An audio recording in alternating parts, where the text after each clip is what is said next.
What's up everyone, we are back at it with another react, and today's video we are gonna react to is why do fighting game characters get banned? I mean, I know at least from a Smash point of view, we often hear about, certain people, actually quite a lot of people that want characters to get banned. We heard a lot about it regarding like Meta Knight in Brawl, for example, Bayo in Smash 4, Steve in Ultimate. So yeah, I mean, let's see what this video has to say. I'm sure it will go over a lot of different fighting games, characters that have been like considered overpowered and so on. But yeah, let's get started. Game balance. So, what is happening? It's hard. The more characters there are, the more variables you have to take into consideration, the easier it is to overpower a character. Oh my god, I'm mad as hell and I'm not gonna take it anymore. Fortunately, almost all games made today are tuned with competition in mind. But that wasn't always the case. Sometimes, there were characters that were simply too strong. There he goes. Oh, he's doing it. He's saying pick someone else. Too weird. Easy peasy lemon squeezy. Or too broken to ever be played in tournament. I swear to God! Up with the DPs and neutral that ain't fucking yet! He hadn't won the previous round. Yo, Marvel! Holy shit! So today, we're going to explore banned characters in fighting games. So what are some reasons that a character might get banned? The first is something we probably won't see again: console exclusive characters. Imagine pulling up to your local to play some Mortal Kombat 9. You've been grinding it out on Xbox Live, practicing punishes, working on your mix-ups, and playing every night. You get to your first round of pools, and what do you see in the character select screen? Someone you've literally never seen before. Yeah, I mean, as it was stated, like, yeah, we're not gonna see this any longer, right? But I just gotta, like, say that it's actually so lucky in Melee that they decided to add Marth and Roy to, like, all versions around the world, right? And I mean, it's been probably, like, plenty of fighting games. Like, I do remember, like, Link being in Soul Calibur, for example, which was only the case for the GameCube version. But yeah, I mean, at least regarding Melee, we were very lucky. I mean, not only because, like, Marth is a very fun and cool character, at least in my opinion, but, like, just from, like, a competitive aspect, that would have been a nightmare. That would have been a nightmare if, he was not in the game. Kratos, who is only available on the PlayStation 3 and PlayStation Vita versions of the game.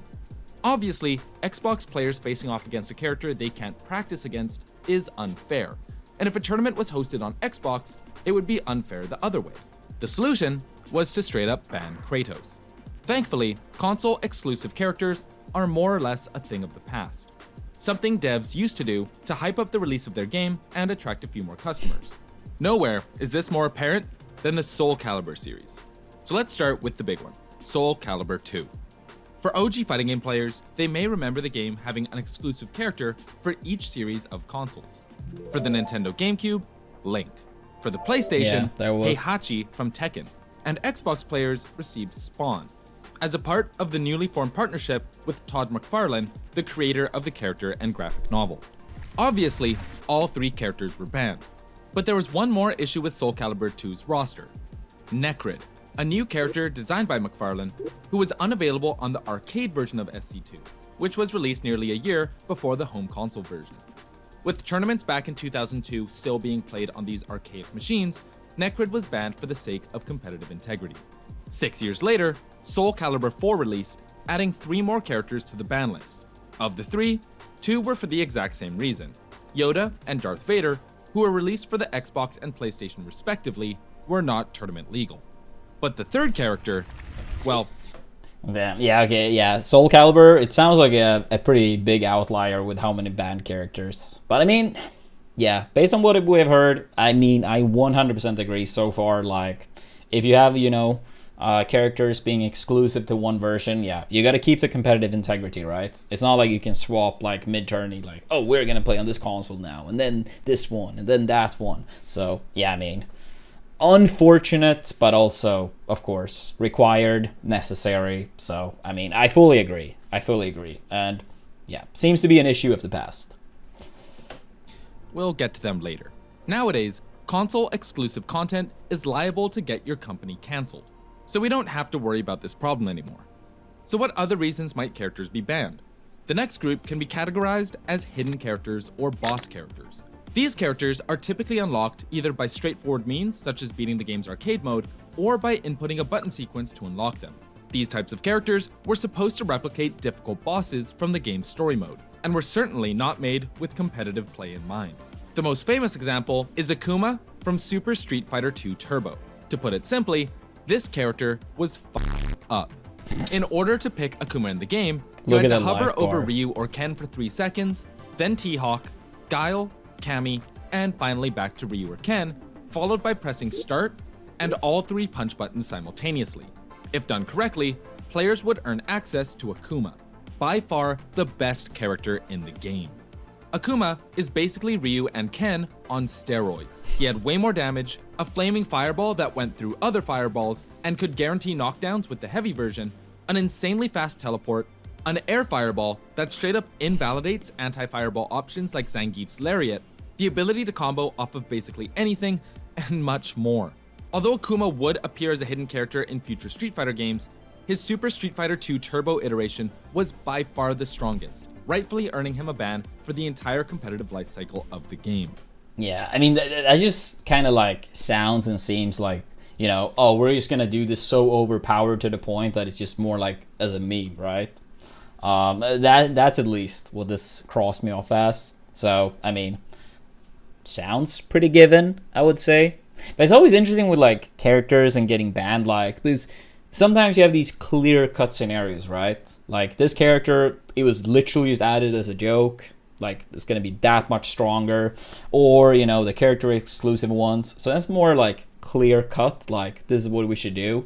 But I mean, there are, at least in Smash, some cases where you have 2 like big camps. Should this character be banned? Should it not be banned? But yeah, I'm sure we'll get to that later, so I'll expand on it more as we get there. For another example of an OP boss character, let's head over to the realm of anime fighters. Guilty Gear Accent Core Plus. The character? Justice. Justice is a boss character that was made playable on the console version of the game. Much like Akuma, she was fucked up. Insanely fast, great combo game, all the tools to rush you down or zone you out. This character simply broke the competitive meta, and was unsurprisingly banned. Luckily for Justice enjoyers, with the release of Accent Core Plus R, Justice was tuned and balanced. Aside from nerfs to her frame data and damage, her mobility was gutted, and she had her ground dash, triple jump, and triple air dash taken away, making her a much slower character. While Justice was still powerful and hit like a truck, she was balanced enough to be allowed back into competitive play. Okay, so we've talked about console exclusives. Now, let's talk about the main reason that characters get banned. They're just too damn strong. Remember how I mentioned that Soul Calibur 4 had 3 banned characters? Well, the final one was Hilda. On paper, Hilda looks pretty balanced. Sure, she's got a long range, but she's also slow and unwieldy in close quarters. However, she has what is known as a Doom combo, which guarantees a ring out off of 1 confirm, something no other character really has. Hilda is such a strong character, you always have to give it to the player playing her. It's not a Hilda match. And there's the ring out. Just like that. Just like that. And then you hear the boos. With ring outs being a guaranteed round You win in Soul you hear the boos. I mean, the crowd showing what they think about it. I mean, of course, I'm not gonna, you know, pretend I'm an expert on this game, but I mean, if this is the only character that has, you know, a ring out, you know, guaranteed, that does sound extremely strong at the very least. Calibur, Hilda was quickly banned from most tournaments. In JoJo's Bizarre Adventure, Heritage for the Future, there are 2 universally banned characters, Kakyoin and Pet Shop. Pet Shop is an inherently strong character. He has insane damage output, excellent movement options, and an unblockable setup with his icicles. But none of these are really ban-worthy. No, the main issue with Pet Shop is the fact that he's a bird who flies. He's a flying bird. He prefers the air. He literally doesn't touch the ground, meaning that he is immune to low attacks, invalidating many characters on the roster. So far, all the characters we've mentioned have one thing in common. Aside from the fact that they're insanely broken, they're all from older games that aren't going to get patched anytime soon. With modern fighting games receiving frequent balance patches, character bans these days are rare, but they do still in fact happen. Here are a few examples from the last 3 years alone. Dragon Ball FighterZ is a game with a long list of overpowered characters. However, only one has ever been officially banned: Labcoat Android 21. Labcoat 21 is in a tier of her own due to remove Photon Pulse, a grab that buffs Labcoat's damage by 21% while nerfing the enemies by 21% permanently for the rest of the match. Although the move itself is hard to land, it was actually possible to combo into the super, which was just busted. At Combo Breaker 2022, she was the most used character by a wide margin in top 48, with 33 teams running the character. In comparison, the next most used character was Vegito, with 14 players using him. By the time top 8 rolled around, only a single player remained that didn't have Labcoat in their team comp. Following Combo Breaker, CEO announced that the character would be banned from their tournament taking place the following month. Thankfully, this ban was short-lived after a balance patch went live and Labcoat 21 received several nerfs, including taking away her ability to combo into Photon Pulse. While there's still a... Yeah, I mean, that's a clear example of, like, the good stuff with patches. I mean, I'm still of the opinion, like, patches, you gotta be careful with them, right? Because sometimes you have people, like, they are demanding nerfs, you know, just like that, very, very quickly. But I mean, of course, sometimes nerfs might be fully needed. And this probably was one of those cases, I imagine.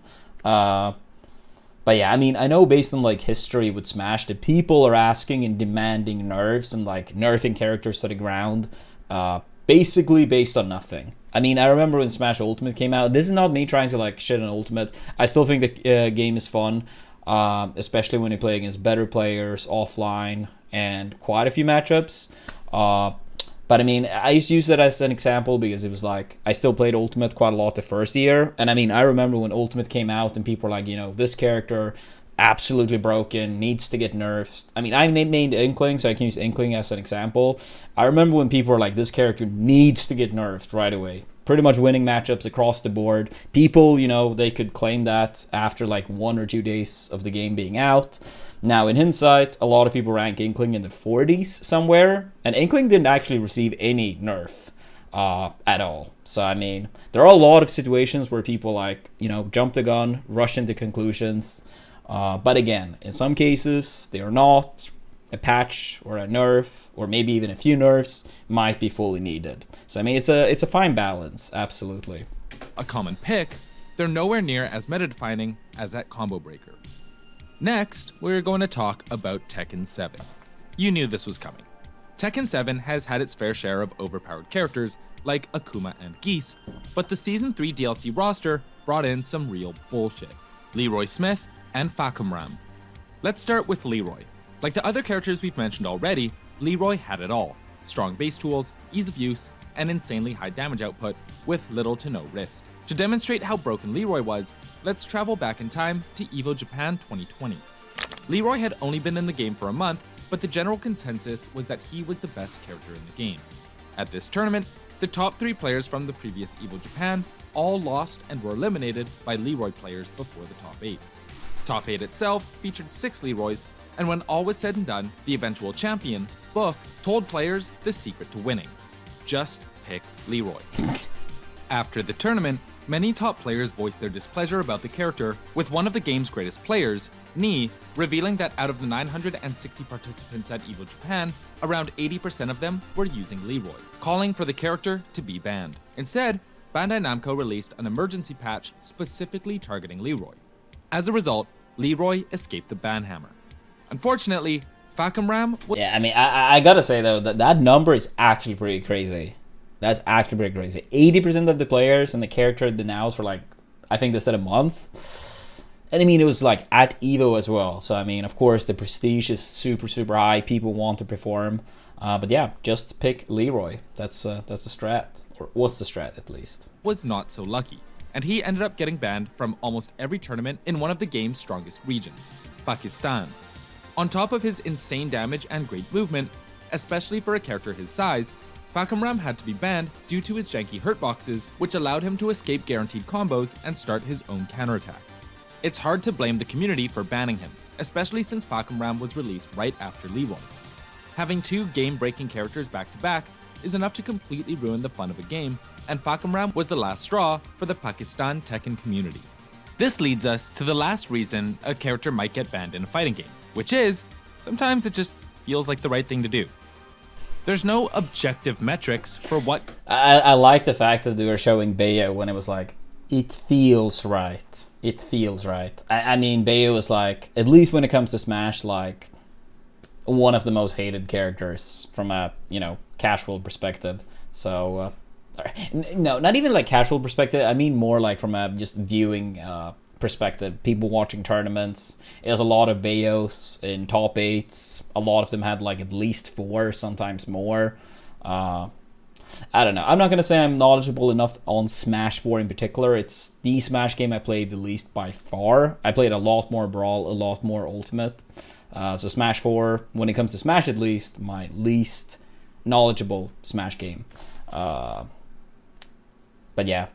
I mean, there are absolutely cases characters can be too strong. I just think, like, overall, I guess my overall point is that I think it's important trying to, like, really see if the character deserves to be banned. Like, I'm not going to say, like, this character absolutely did not deserve to get banned, were nerfed. I just think sometimes people, at least in the Smash community, rush the gun. And I think it's, like, not always a good thing. So I think being open-minded is better, more important. And if it absolutely is needed, then sure, a ban should happen. That's my take on it, at least. I just feel like some people, they might say that they are like that, but they are like very, very quickly bans, nerfs, and not really interested in trying to see like counterplay. And I think the start of Ultimate was a kind of good example that some people, they don't care about if they are overpowered. They kind of just want the nerfs because they dislike the character, they dislike the matchup, or they are losing and they want to make it easier.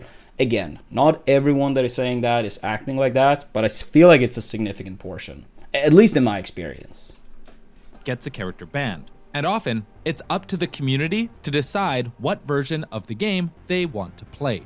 In games like Smash, there were calls for Meta Knight to be banned in Brawl, Bayonetta in Smash 4, and currently, Steve in Smash Ultimate. And different communities from different regions have taken their own approaches. Some tournaments banned Meta Knight, while others today are banning Steve or unbanning him depending on the event. Sometimes a middle ground can be reached, like for the case of Ice Climbers in Smash Melee, whose infinite technique known as wobbling has been banned, unbanned, and rebanned throughout the years. Regardless, with games being frequently patched and new characters releasing all the time, it's unlikely that we'll see too many characters in the future being banned from tournament play. However, as we've seen with Dragon Ball FighterZ and Tekken, it's not impossible to get the balancing wrong, and sometimes a character ban is the kick in the pants a developer needs to rethink how they balance their game. What are your thoughts on banned characters in fighting games? Are there any characters throughout history you think should have been banned but weren't? Let us know your thoughts in the comments. My name's Jonah. See you next time. Yeah, I think it's also, wait, what was it? Oh, yeah. I think one thing that is also very important in all of this is that whether a character gets banned or not, I think it's very important that it's a unified decision.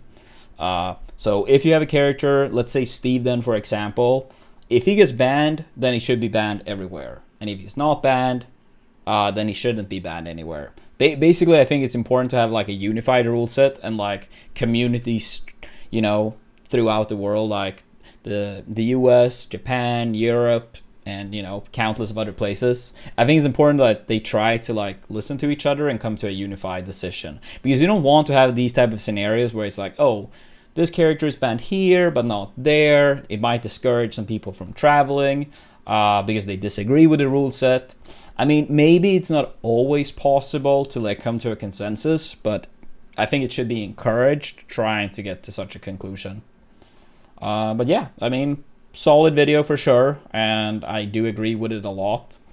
Yeah, I mean, I think the main thing I want to say that I've already like kind of stated a few times is like just open-minded, trying to find solutions, and if necessary, sure, then bans might be needed. But But yeah, hope you all enjoyed this react. Please let me know in the comments below. Do you think Steve deserved to get banned? Should he be banned? Should he not? Please let us know in the comments. And see you all in the next video. Peace.